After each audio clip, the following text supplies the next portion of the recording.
19 trillion going to 21 trillion, not billion. We have trillions. Nobody even knows what a trillion is. And these are guys that study NATO. You know why? They're so close to it. Did you ever get so close to a deal or a job that you don't really see it? You don't see the big picture.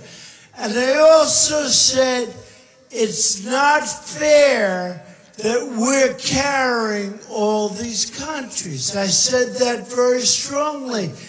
We've got to... Now, one of the things I do early on, and I didn't say get rid of NATO, but I'm prepared to walk because I'm not going to let you defend other countries and keep raising your taxes. You're the highest tax people in the world. And I would say you're delinquent. Like an apartment, when somebody's with me, they owe me rent. I say, how many months? 2 months, 3 months. I say, you better get it quick. But they're delinquent. You call them delinquent. These countries are delinquent. Now they're delinquent. You know why? Because they think we're stupid. That's why. Why should they pay? You know, you look at the Ukraine. We're always saying, we'll fight, will this, will that. I don't hear any country over there talking about the Ukraine. It's always us talking. We're paying 73% the cost of NATO. You have 28 countries. The United Nations. When was the last time you saw I built a building right opposite the United Nations. Probably destroyed the building's value if they leave. I don't care. I don't care. I no longer care. I care about this. This is the big picture, folks. This is the big picture. When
political team now.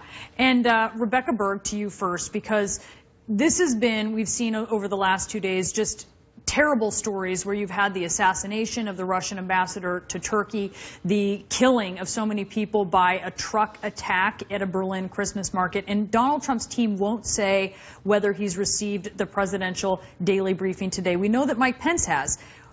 What kind of concerns is this raising for people that at a time like this, if you can't be guaranteed that he's taken the PDB, maybe there's an issue?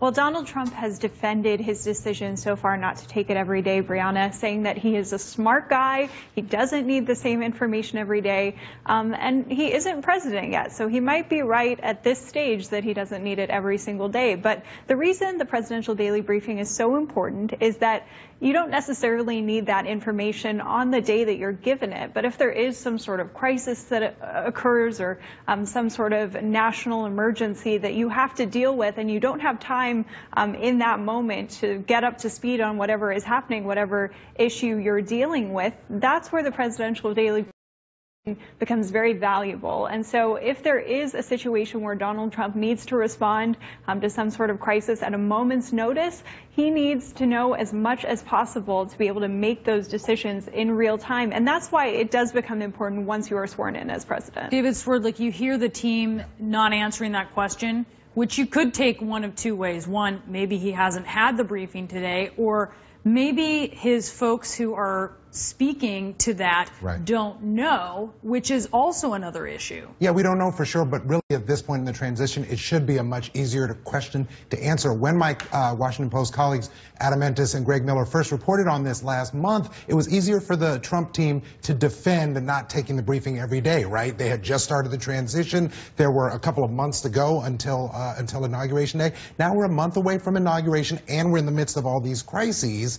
And for him, as Rebecca said, not to be able to confidently state, him being President-elect Trump, that he is up to speed on all of the nuances of these issues does raise questions, no question. Donald Trump's spokesman, Sean Spicer, Manu, saying that the terrorism response by the president-elect once he comes into the White House is going to be, quote, swift and fierce. I just spoke to Congressman Darrell Issa, who's supporting Donald Trump, and he talked about that as well, and he said that he's going to take the fight to ISIS. But you try to get into particulars, and there's nothing there. Yeah, I don't think the Trump team really knows what the strategy is. They've talked in generalities, and you can't just go and carpet bomb a city in the Middle East and hope to deal with the ISIS issue. It's a much more complex, complicated war, strategic war that needs to actually happen. I think that actually speaks to the problem of Donald Trump not having a press conference since late July. He is not explaining in detail to the press, to the American public, exactly what he would do on such a critical issue of importance national security of this country, and while he may have a few interviews here and there, he has not detailed that. And so his own party has a difficult time responding because they don't really know what his strategy is. They're trying to extrapolate and keep it vague, it seems. Bree, going all the way back to April when President-elect Trump gave that first major foreign policy address, he said three things that didn't all mesh together. He said he didn't want to tip his hand. He said he was going to get rid of ISIS very, very quickly. And he also said that he knew more than the generals in that speech. So these things are now sort of working together or not working together in a way that has people asking questions. But one place where we can maybe find that out is the confirmation hearings on Capitol Hill when General James Mattis, for one, testifies before the Senate Armed Services Committee. They better have answers, otherwise senators will not be satisfied. I want to talk about potential conflicts of interest with Donald Trump. We're seeing an example of one. This report that the Trump family now distancing themselves from a fundraising event happening in January was supposed to be the day after inauguration, after the press was reporting that attendees could get a meeting with President Donald Trump for $1 million. This was a group, a charity called Opening Day, and it is associated with Donald Trump Jr. and Eric Trump. They're now distancing themselves, but this is the very thing, and you pointed this out to me, that he railed against Hillary Clinton for. Exactly. So Donald Trump attacked her for pay to play, in his words, with the Clinton Foundation. And now this isn't even the first problem that he and his family have had with potential conflicts of interest or blatant conflicts of interest. Just a week or two ago, Ivanka Trump was participating in a fundraiser for charity, giving access to her with a luncheon, offering that up as the award, and they had to take take down that charitable contest because of concerns about pay to play, pay for access. And now, of course, there are questions about their business dealings, how those will fit in with the administration. Those have not been fully answered or even answered in short by the campaign or by the transition team yet. So we're still really waiting for them to work out these issues.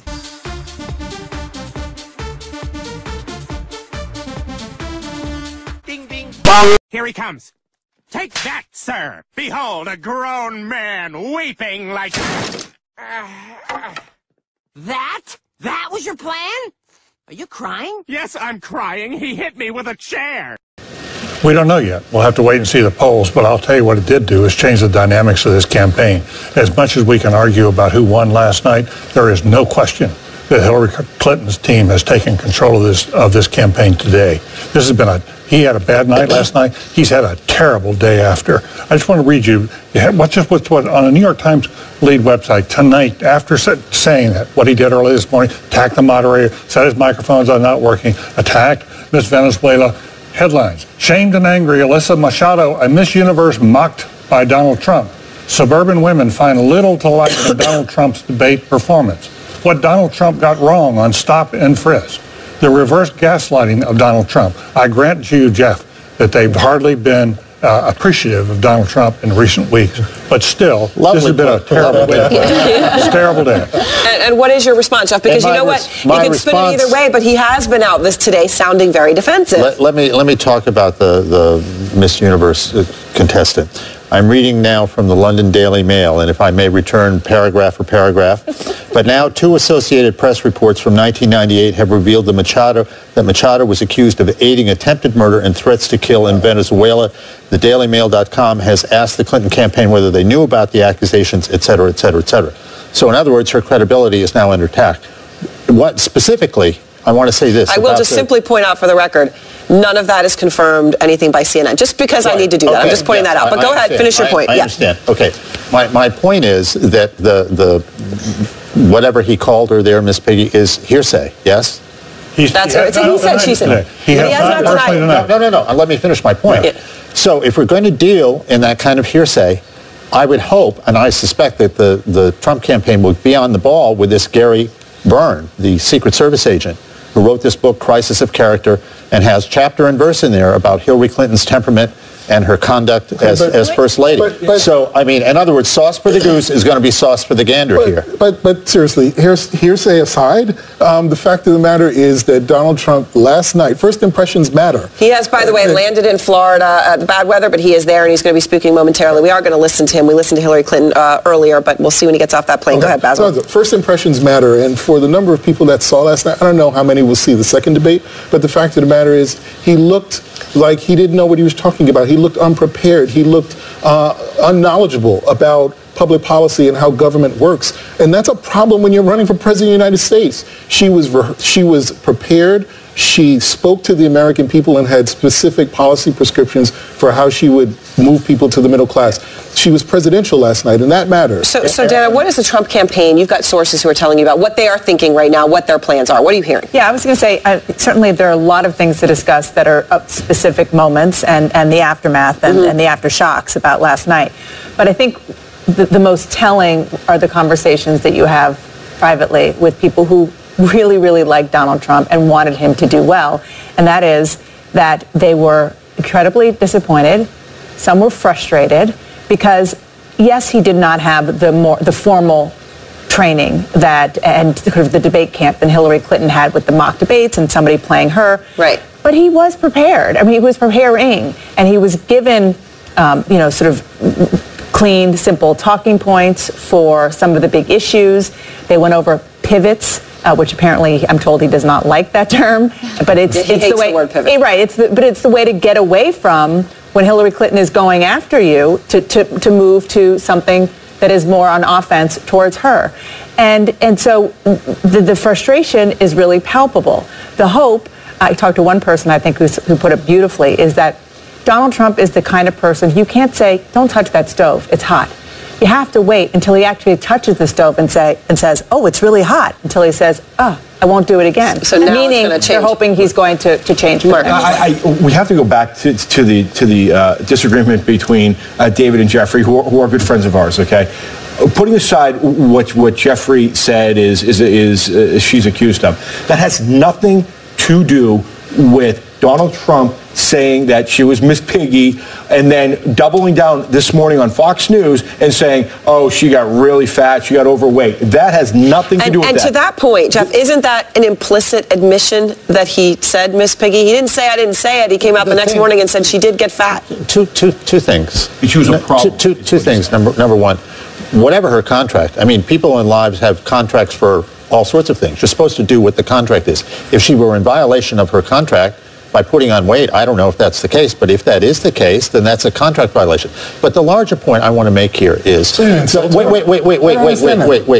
The important thing here is the audience out there, not us and folks like us and all of our friends that we know all over the place in Washington, D.C. and elsewhere, but people in their living rooms watching this, the people who are thinking about the country. And for those people, I'm thinking that he scored a hit when he talked to her and addressed her as a politician who basically comes out. I mean, all the things that we think are an asset. She was poised, she was this, she was that. There are a lot of people out there that are saying she's just more of the same and this is the problem. Maeve. But I don't think, I mean, I just found Donald Trump's strategy of doubling down, as Mark said, totally baffling this morning. I mean, it was for him to not see that that has been the kinds of behavior that has gotten him in trouble over and over again throughout the campaign, and try to pivot away from it is just shows you sort of how stuck in his ways he is, and no matter what his advisors ask him to do, he just can't restrain himself. And by the way, I mean, a lot of those comments about Machado are on tape. So people can just look at the tape and they're going to judge for themselves. All right, well, let's just hit pause for a moment. You're all going to be with me because obviously we're waiting for Donald Trump to get off that plane. He's going to be speaking, first rally since last night. Going to talk about the debate. And next, that, and of course, Trump and Clinton and their words coming back to haunt them. Plus, did Clinton bait Trump into admitting he didn't pay federal taxes or not? And the debate was nothing to sniff at, or was it? We wish you a lot of luck. You're wrong. Mexico. Said okay? Good.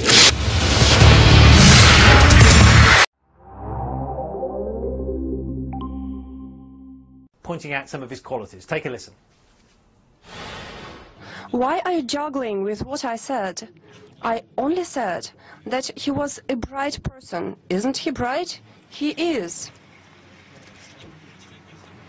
I did not say anything else about him. But there's one thing that I paid attention to and that I definitely welcome, is that Mr. Trump said he's ready to restore full-fledged Russian-American relations. What can there be bad about it? Don't you welcome it?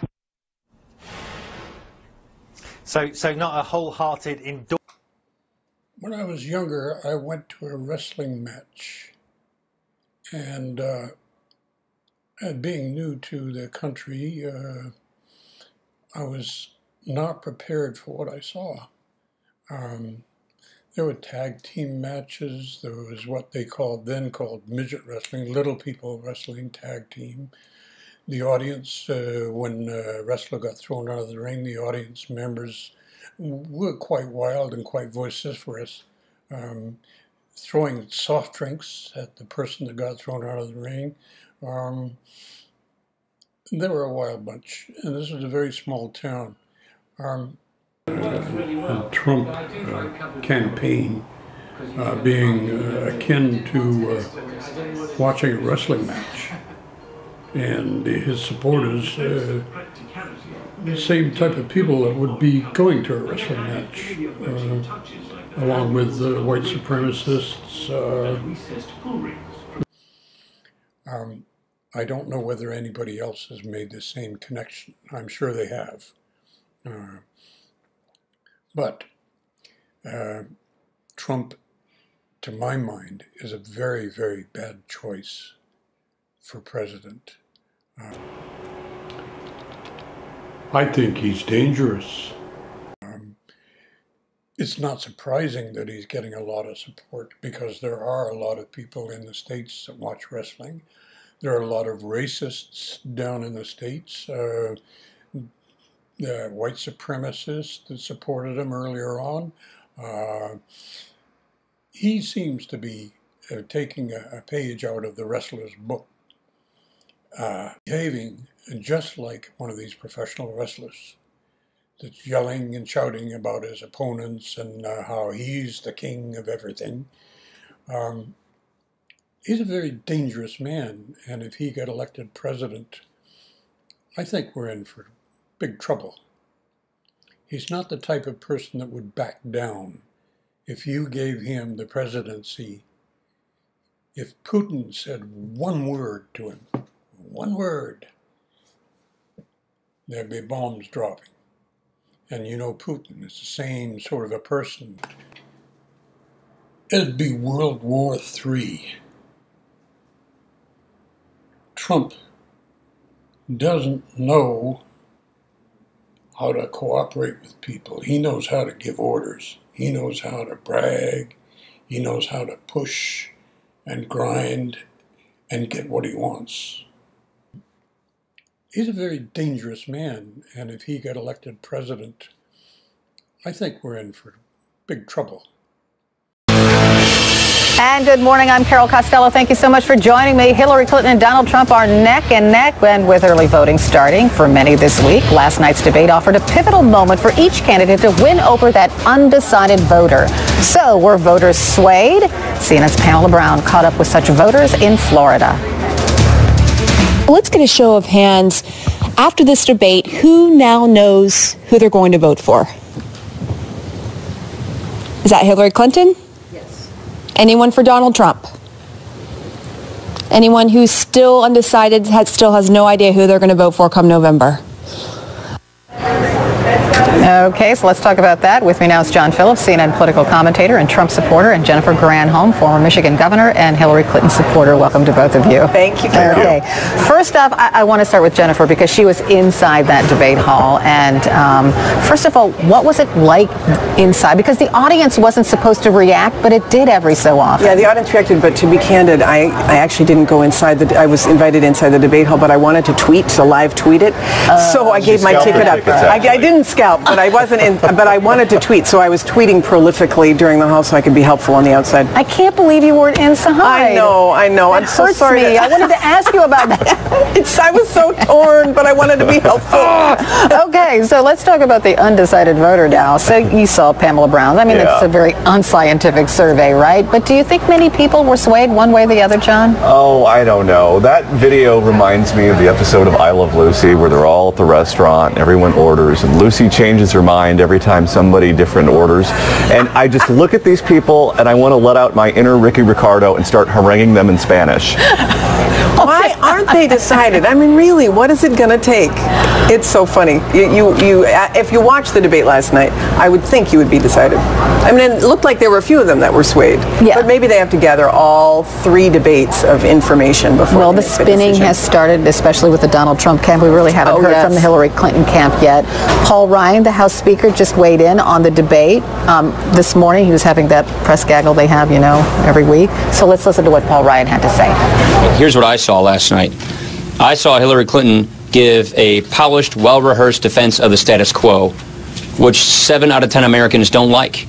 I saw Donald Trump give a spirited voice to those of us who don't like the status quo.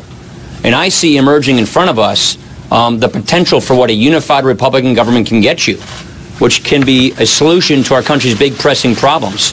I'm not going to get into the who said what this morning on some talk show because I didn't see it. But what I saw was a defense of the status quo, which Americans do not want, and I see an opportunity to get us on a better path. Do you show the right temperament?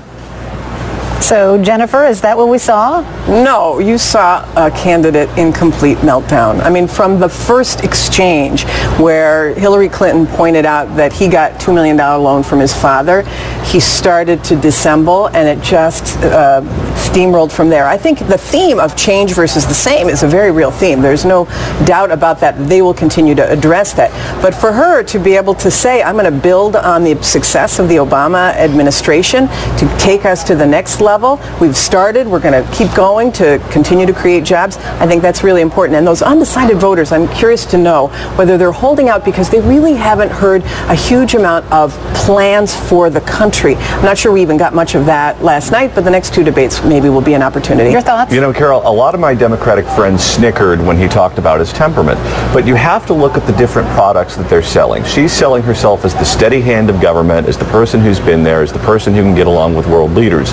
He's selling himself as the businessman who's going in there with the temperament of not dealing with the status quo, going in to shake things up. So I think anything that reinforces his identity as a businessman and an outsider helps him. Well, here's the thing, though. He did step in it at least once, at least when it comes to women voters, and he did it with Alicia Machado, the former Miss Universe.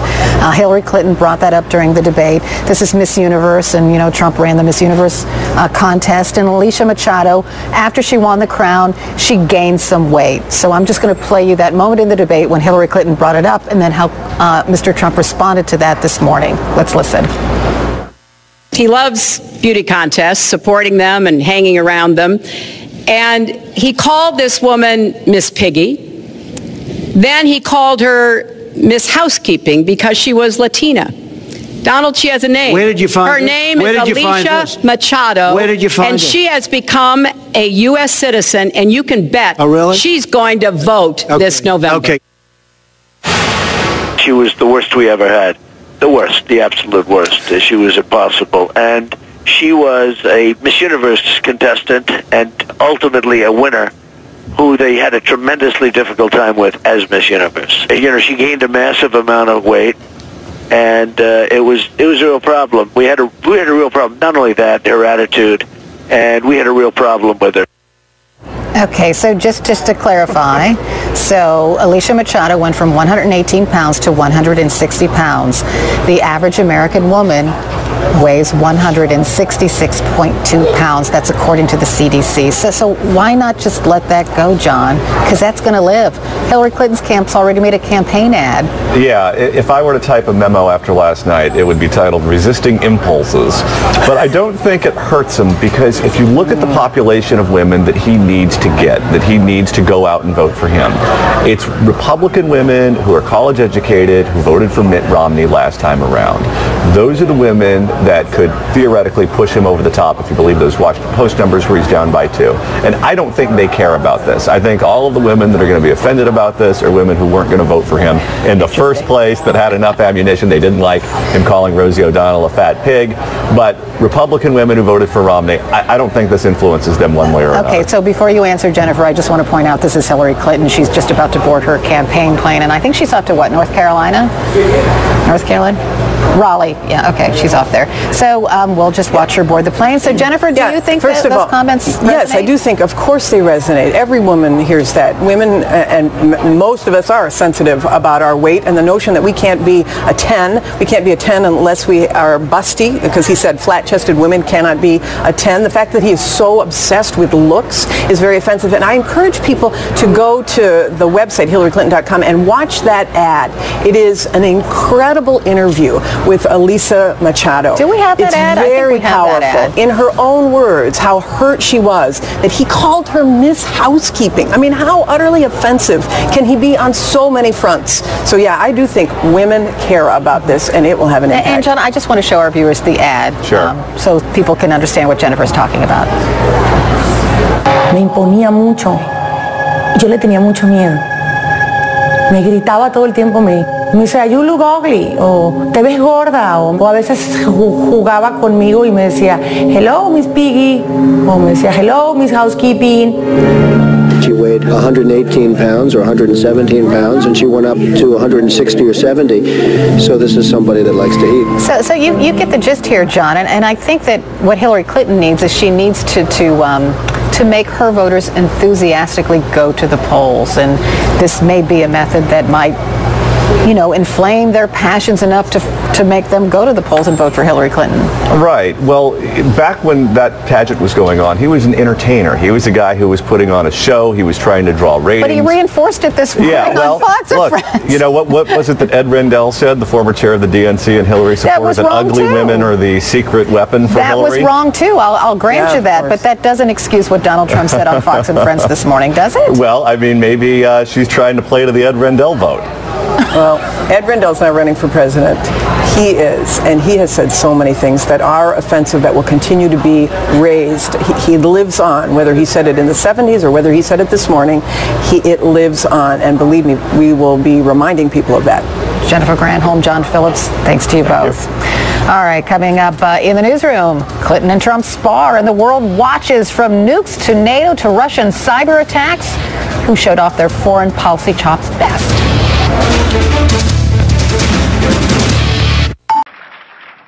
While I'm not at this time a candidate for the presidency, I will decide by June whether or not I will become one. Our current president came out of nowhere. In fact, I'll go a step further. The people that went to school with him, they don't even know, they never saw him. They don't know who he is. I have no record. Can't be criticized. Wonderful guy. He's a nice man, but there was no record, nothing to criticize. He didn't go in wars. He didn't go in battles. He didn't beat this one, that one, have enemies all over the place.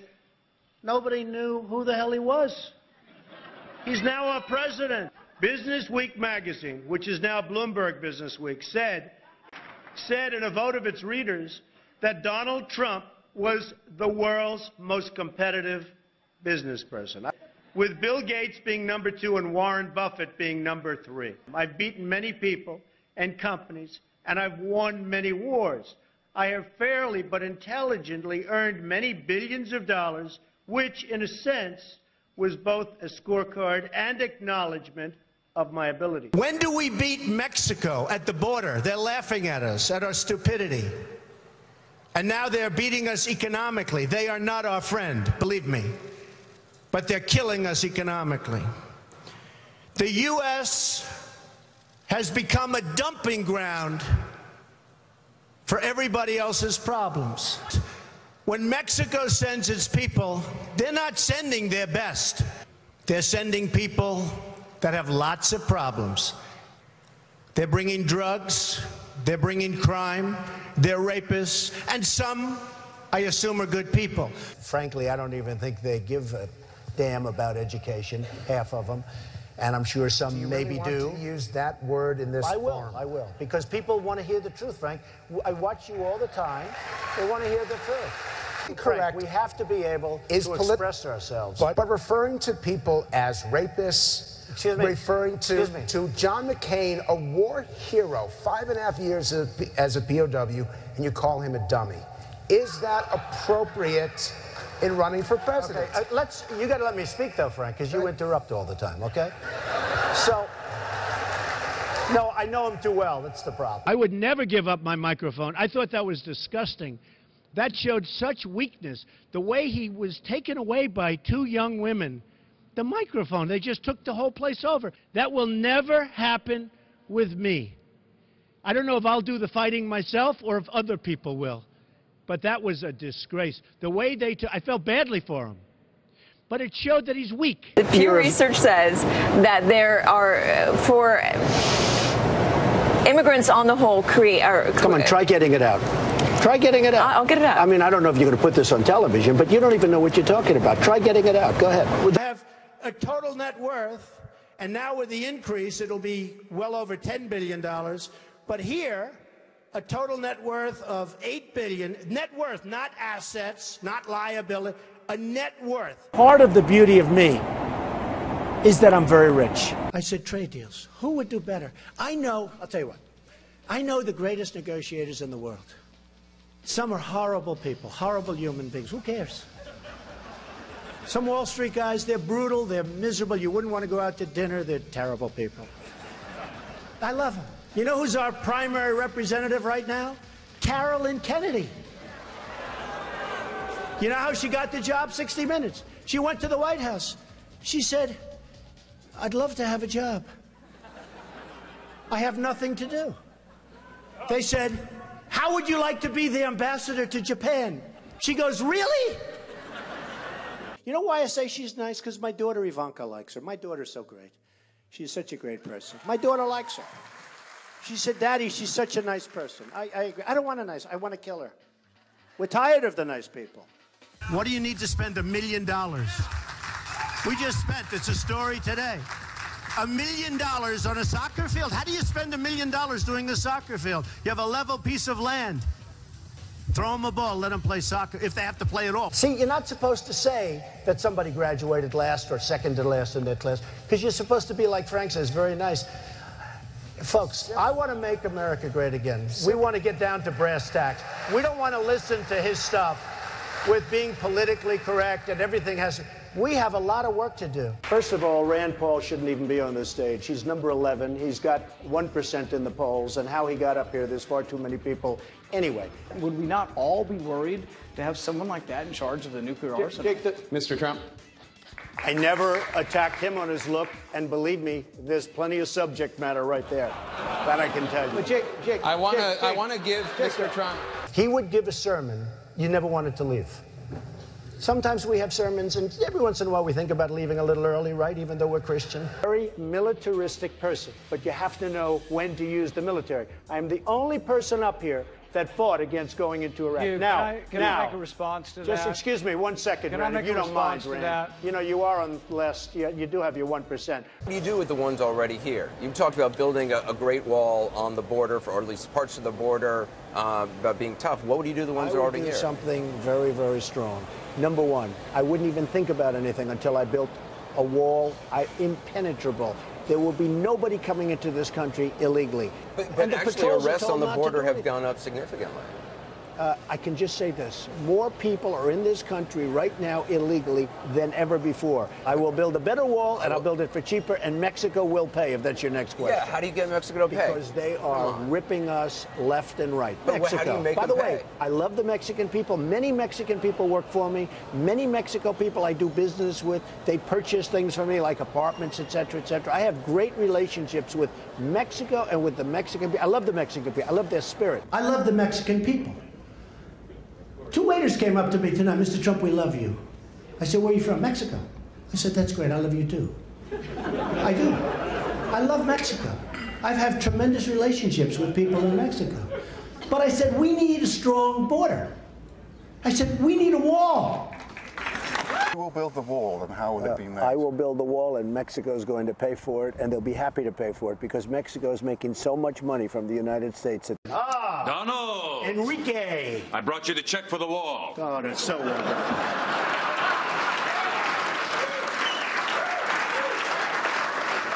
This is far too much money. No, I insist. Consider it an apology for doubting you. 10 years ago, everybody wanted the wall. The Democrats, the Republicans, they couldn't get it. You know one of the reasons they couldn't get it? Environmental impact statements. Did you know that? There were toads. There were it's the most incredible thing. A businessman. I got along with Clinton. I got along with everybody. Yeah. That was my job, to get along with people. But the simple fact is... Excuse me. 1 second. No. I didn't want to... Donald, you cannot take... More energy tonight. I like that. Look. I was asked the question. I didn't want... It was my obligation as a businessman, to my family, to my company, to my employees, to get along with all politicians. I got along with all of them, and I did a damn good job in doing it. Go ahead. So. Yes, come. Real fast one. From Brazil. Go ahead. I mean, we're losing our base. We're losing our jobs, our manufacturing. We're losing everything. We don't have victories anymore. Everything is bad. We hear the economy's coming back. Not coming back. You better watch it. You're going to get run over by a truck. We need somebody that can take our jobs back, Frank, because we're going to hell. Our country's going to hell. And Frank doesn't like the word hell, but we're going to hell. But our people don't have a clue. We give state dinners to the heads of China. I say, why are you doing state dinners for them? They're ripping us left and right. Just take them to McDonald's and go back to the negotiating table. Seriously. Well, I heard Hugh Hewitt, a nice man, he apologized because he actually said that we had a misunderstanding, and he said today that Donald Trump is maybe the best interview there is anywhere that he's ever done. Now, unless he was just saying that on CNN to be nice, but he did say that. Oh, you're the best interview in America. And we had a legitimate misunderstanding in terms of his pronunciation of a word, but I would say just, well, I think it was. And he actually said that. Did you say that? I said radio makes an interesting thing. Okay, so I will say this, though. You was giving me name after name, Arab name, and there are few people anywhere that would have known those names. I think he was reading them off a sheet. And Fox hasn't touched this. And I've been in touch with Kelly, too. And I've been in Let's go. Come on. Gotta go. All right. Gotta go. You're screwing up my whole speech this guy. Yeah.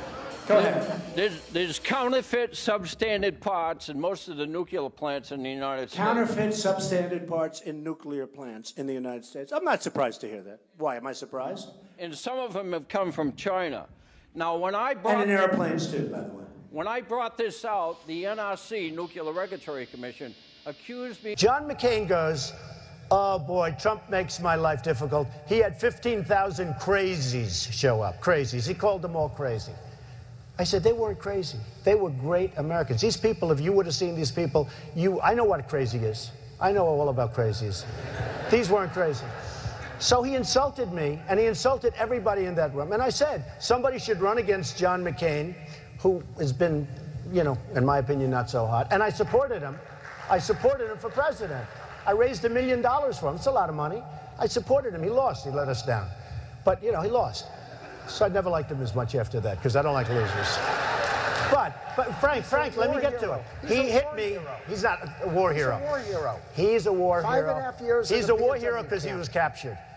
I like people that weren't captured, okay? I hate to tell you. Do you agree with that? He's a war hero because he was captured. Newsflash, the Republican Party's been fighting against a single-payer system for a decade. So I think you're on the wrong side of this if you're still arguing for a single-payer system. I don't think you heard me. You're having a hard time tonight. All right, I'm not involved because I'm in the nursing home profession. Okay, come on, you know, I gotta go. Hey, come on. Oh, wait a minute. No, let me finish this. Okay. You know what? I think your question's great, and I can understand. He's talking about basically counterfeit parts, just to cut to the chase. We don't have to know that you're in the nursing home business. What, are you trying to talk to some of us about joining your little home? Come on, sit down. Enough. We think it's good. We think your point is good. Yeah, give it to him. Good. They said to Marco Rubio, are you having fun? He's sweating like a pig. I never saw a guy sweat like this. The sweat is pouring down. I think Rubio is a low energy. But here's the problem with Rubio. When you sweat that much, now think of it. So you have Putin, he's sitting over here. And he's waiting to kill the stupid Americans because he's been just destroying us so badly. So he figures, oh, and a guy walks in and he's soaking wet and sweating. Hello, can I have some water? And Putin's sitting there, what the hell kind of stuff is this? This is not exactly a poker player, folks. Clearly had some big successes in the business world, but you've also had some big failures. And let's go straight. No, I don't think I've had big failures. Donald Trump has always been very, very successful. And so when you say failures, I don't think I've had failures, but let's go ahead. Ask me about a couple. Okay, Trump hotels and casinos filed for bankruptcy protection 3 times in 6 years. Okay, let me explain it to you. Very simple. Isn't that a failure? Not really. I mean, look, it worked out very well for me. It was very successful. I then levered the company. I took it public. So I had a relatively small piece of the company. And what happened is Philadelphia... Wait a second, you were chairman of the board. Excuse me. You were chairman of the board. I was chairman, but I didn't run the company. I had nothing to do with running the company. Management ran the company. You were paid $2 million a year. Excuse me. I didn't run the company. I'm just telling you. So what were you paid $2 million a year for? Excuse me. Because of my genius, okay? Well, Rosie O'Donnell's disgusting. I mean, both inside and out. You take a look at her, she's a slob. She talks like a truck driver. We're all a little chubby, but Rosie's just worse than most of us. But it's not the chubbiness. Rosie is a very unattractive person, both inside and out. If I were running The View, I'd fire Rosie. I mean, I'd look her right in that fat, ugly face of hers. I'd say, Rosie, you're fired. Mr. Trump, One of the things people love about you is you speak your mind and you don't use a politician's filter. However, that is not without its downsides, in particular when it comes to women. You've called women you don't like fat pigs, dogs, slobs, and disgusting animals. Your Twitter account... Only Rosie O'Donnell. No, it wasn't. Your Twitter account...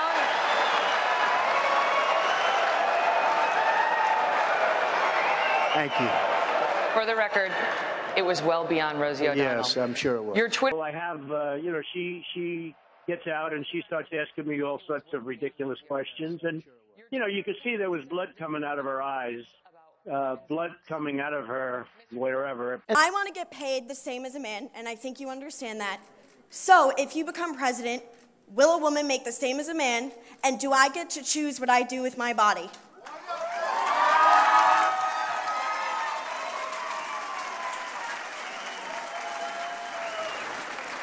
You're going to make the same if you do as good a job. Our governor here in Massachusetts, Charlie Baker, has described some of your comments about women as reprehensible. Do you have a response to that? No, he must have been talking about Jeb Bush. Because, frankly, Jeb Bush said he didn't want to fund women's health issues, and then he came back a few hours later and he said he misspoke. I think he must be talking about Jeb Bush. He's not talking about me. I will take care of women. I respect women. I will take care of women. You said you're going to cut funding for women's health issues. You said it. Yeah, except you said it. I want to... Jeb will be very poor as a president. No energy. Okay, yes. Jeb Bush a frequent target of yours, and what do you think about... Well, I would say Jeb Bush is a frequent target because when this whole thing started, I thought he was going to be the primary competition, but he's drifted very much to the middle of the pack, and he's rapidly disappearing. So we're going to have to start looking at somebody else. This is a tough business to run for president. I know. You're a tough guy, Jeb. And we need to have a leader that is principled. You're never going to be president of the United States by insulting your way to the presidency. Let's see. I'm at 42 and you're at 3, so Doesn't matter. Far I'm doing better. Doesn't matter. So far I'm doing better. You know, you started off over here, Jeb. You're moving over further and further. Pretty soon you're going to be off the end. This doesn't do a thing to solve the problem. One at a time. Doesn't do a thing to solve the problem. Go ahead. Subject my wife into the middle of a raucous political conversation was completely inappropriate, and I hope you apologize for that, Donald. Well, I have to tell you, I hear phenomenal things. I hear your wife is a lovely woman. She is. I She's don't fantastic. know her, and this she is a total absolutely the love of my life, and of she's right here. And why don't you apologize for her? No, I won't right do that now. because I said nothing wrong, but I do hear she's a lovely woman. Who owns the New York Times? Is that Carlos Slim? He has a piece of it. Yeah, he is the wealthiest man in the world. And he's a good guy. I know him. Do you know Carlos Slim? Good guy. How much money is that guy worth? He's got a lot of money. I don't know what it is. It's got to be like 100 Under billion. siege, yes, 60 billion or something. Oh my God. Under siege, but that's okay. And what is it? It's none of my business. But what are you worth? A guy like you.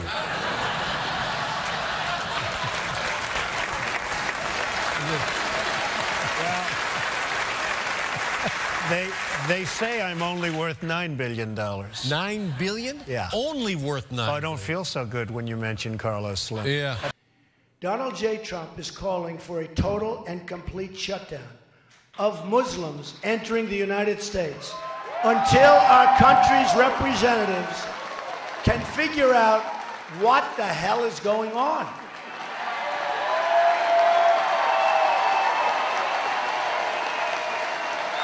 We have no choice.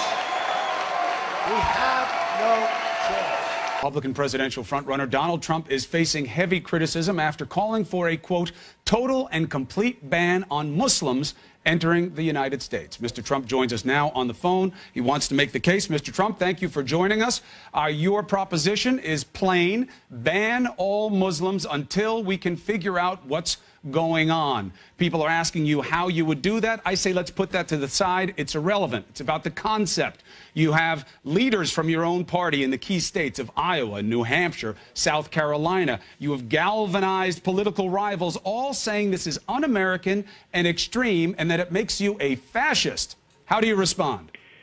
Well, I totally disagree. Put it through your head. Look, they are everybody knows who we're at war with. They are looking to do great damage. You look at what's going on in the Middle East. They're chopping off heads. They are looking to come over to other places, too. And they want the jihad. Right, it's very simple. But you're they saying, want the jihad. What does that mean, they Chris, want the excuse me, jihad? Chris. Well, you can't just throw out notions without any kind of checking of them. You know, this is what got you wound up on the Philadelphia Inquirer front page, like Hitler. They got you in a personage of Hitler right now, a characterization of that. Philadelphia Inquirer, another newspaper. Well, I know you're going to business. disparage whoever criticized. I was asking you that. Are you racist? I am the least racist person that you have ever met. I am the least racist person. Are you bigoted in any way? I don't think so. I'm doing a big favor. I was just called by one of the most important people of the Middle East and just said to me, Donald, you have done a tremendous service to the Muslims. When it comes to Donald Trump, if you don't buy the hype, be prepared for hypothermia. At a rally in Burlington, Vermont on Thursday night, Trump was interrupted by protesters. I get him out. Take him out. Get him out of here. Yeah, don't give him his coat. How much fun is he having? Don't give him his coat. Keep his coat. Confiscate his coat. You know, it's about 10 degrees below zero outside. Now, you can keep his coat. Tell him we'll send it to him in a couple of weeks. Trump views the protesters as a badge of how not boring he is. But isn't this more exciting, though, than these other routes with nobody? They have no protesters. Nobody cares. Nobody cares. They go in, everybody falls asleep. They say, can I go home now, darling? And everyone leaves. And the guy's standing there, please vote for me. The frequent disruptions came despite Trump's efforts to keep critics out. Ticket-holding attendees were asked if they supported the billionaire businessman before being let into the 1,400-seat venue. The loyalty oath screening helped cut down the crowd since the Trump's campaign released more tickets than the venue had seats. One protester told the New York Times that the line to get in the theater, quote, is like nothing I've ever seen in Burlington. Not for fish, not on free cone day, nothing.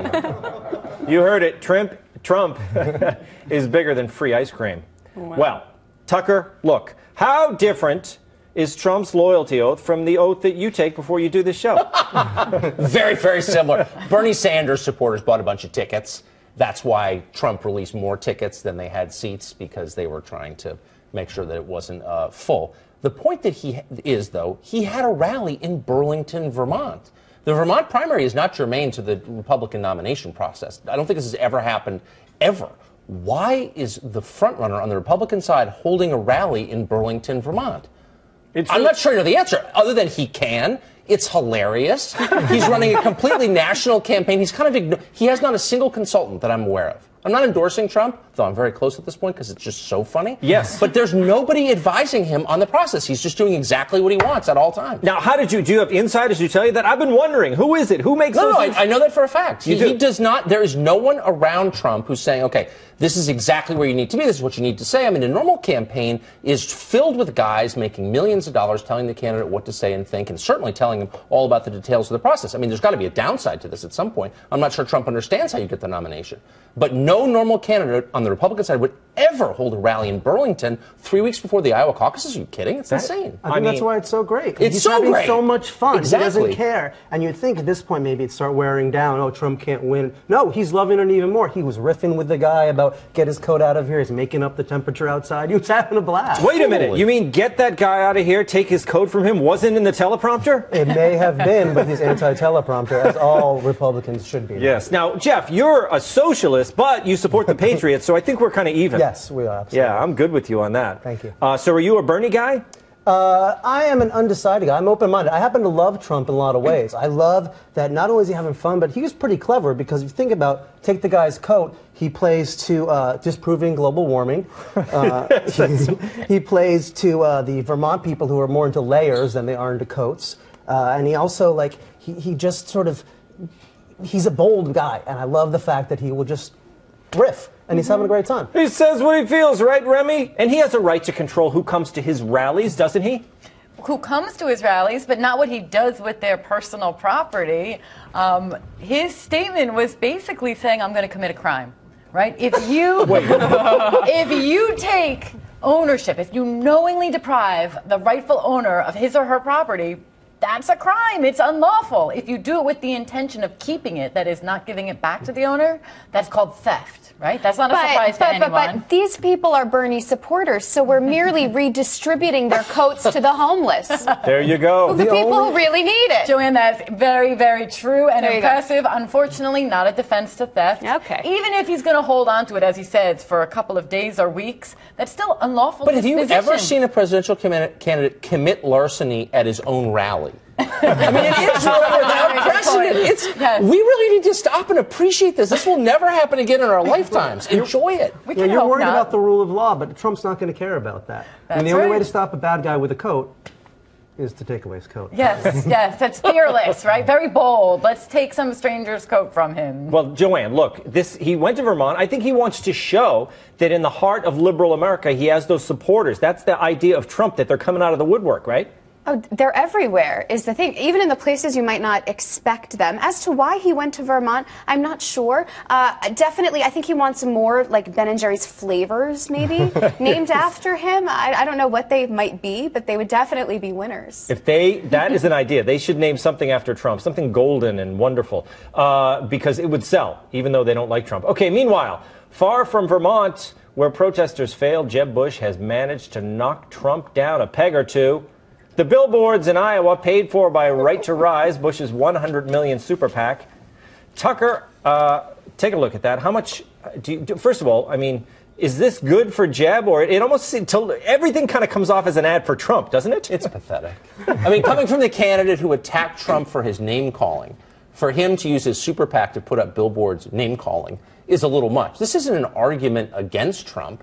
It's a primal scream. I can't believe this guy is taking from me my rightful place as the Republican frontrunner. I mean, you can make arguments against Trump, real ones, adult ones, but this isn't one of them. And neither was the sky writing that said Trump is a fascist that you saw over the Rose Bowl on New Year's Day. I mean, the reaction of the establishment to Trump is dumber and more pathetic than anything Trump has said. Well, you have to remember, though, Jeb Bush said he didn't like being the front runner. Yeah. He said he has said he enjoys being a little farther back. Yeah. So I think he's realizing now he wants to get up front again, but this is not the way to do it. This is just as sad as his campaign. It's like half-hearted and shouldn't he go after lame. Some of the guys in the middle? Maybe go after Christie, maybe go after Rubio, something like that, instead of going after Trump. I don't know if it works. All right. He's being baited. He's being baited to play Trump's game, which is a mistake.